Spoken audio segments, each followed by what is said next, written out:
What do I have here? Well, hopefully you know it. It is a Mosin Nagant stock, alright? It's actually a Mosin Nagant parts kit. I have all the various parts. This is not going to be a real Mosin. This is going to be converted into an airsoft rifle. Now, there's a lot of forums I've been watching, or looking around at different posts. I haven't really seen anything on this. Not a lot of people try this. Now, I don't have a receiver. Mine didn't come with a receiver, but I have other ideas.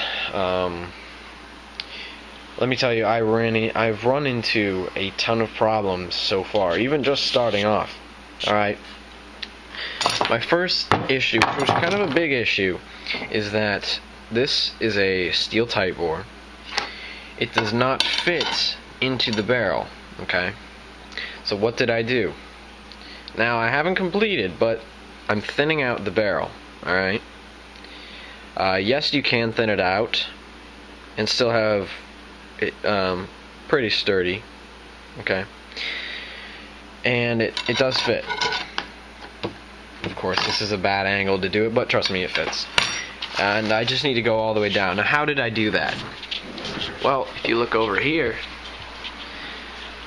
I put the barrel right in here in this screwdriver. This is not a screwdriver, it's a drill, sorry. Okay. Had a buddy run it, okay? And I controlled it on the angle grinder, and you slowly move it forward.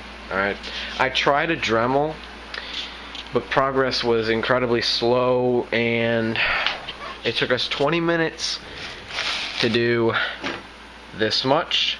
It took us about 10 minutes to do this much with the angle grinder.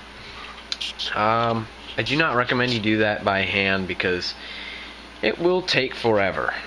Alright, another route you can go about is opening up the inner barrel, or the Mosin's barrel. But honestly, you might as well have this barrel. I'm trying to keep it completely usable in case I need a spare Mosin barrel. It's in perfect condition, so I'm really not going to mess with it. Oh, and it's 1942 dated. All matching serial numbers. Of course, I don't have a receiver though. But anyways, it's in good shape, and I think it'll be really nice. Alright, here's some other things to consider. These magazines. Okay, let me just say, my base gun was an ASR. Alright? This here is useless. Get rid of it. The cylinder is incredibly long. Okay? The barrel, as you can see by the indent in the stock, which maybe you can't, hopefully you can, that's basically where the barrel ends, right there. Okay, let's say we put the cylinder in there. Oh, yeah, it's really too long. I am going to utilize the ASR trigger grouping, okay? I'm thinking as of now I'm going to hack it off here. Of course, with a traditional bolt action rifle, you'll need all of this, or at least this piece here. This is the safety piece on the ASR. But it doesn't fit in the rifle quite right away. I'm going to have to cut open the stock a little bit, but I mean it will fit quite well. Alright. And if I chop off the back part, it will fit a lot easier and will require less dremeling. Alright. Now basically the piston, the AEG piston is going to be pulled back by the bolt along with the whole cylinder, okay? And then you're going to push the cylinder back forward, and the piston is going to stay locked on here using the rear tooth of the piston. Okay, then when you pull the trigger, just like any bolt action, it'll release and it will fire. You have to have the cylinder move unless you create some crazy mechanism, because this loads the BBs just like an AEG's air nozzle would. I'm just going to go simple and just pull back the whole cylinder with the bolt, which I'm going to channel through this right here, this ASR receiver.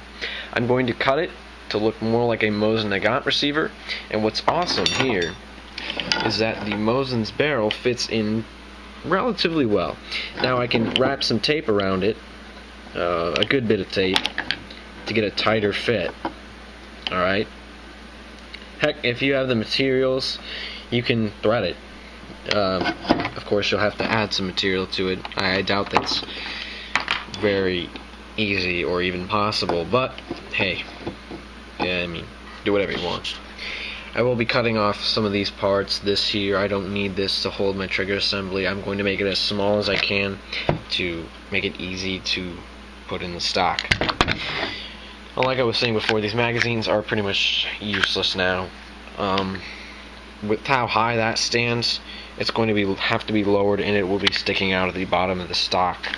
I will be making custom magazines for this gun because, lucky for me, I have this nice PDI hop-up unit, and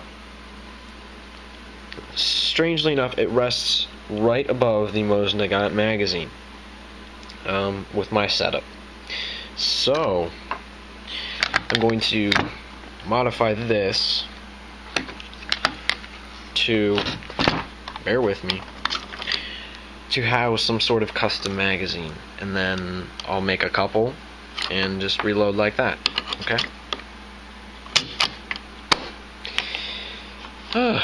Yeah, I mean, there is going to be some obstacles to overcome. I've already overcome a lot of obstacles by ruling out different methods of going about this. Honestly, if you're thinking of converting a TM VSR-10 or an L96 into this, you might want to think of some other alternatives because it's very difficult without butchering this barrel, or the stock even, or just everything. It would not turn out very good. But I mean, I think it'll be great. And what's cool is this parts kit isn't too expensive, and honestly, you can just buy a new Mosin, a whole Mosin, but you'll need to be over 18, you know, and you'll need to go to a gun store and fill out a lot of paperwork to make an airsoft gun. Honestly, the parts kit is pretty nice because you really can't use the receiver anyway, and that's the only piece missing, is the receiver. So that's what I went for, and I got a really nice one. Plus, these are like guaranteed not to been used. The barrel is brand new, and I will say that it is brand new.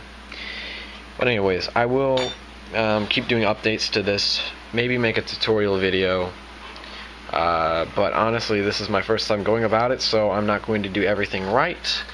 Everyone makes mistakes, so, you know, build off of what I do wrong, like the Dremel. Don't try to use the Dremel in the barrel. But anyways, thanks for watching. I will keep you updated, and that's all.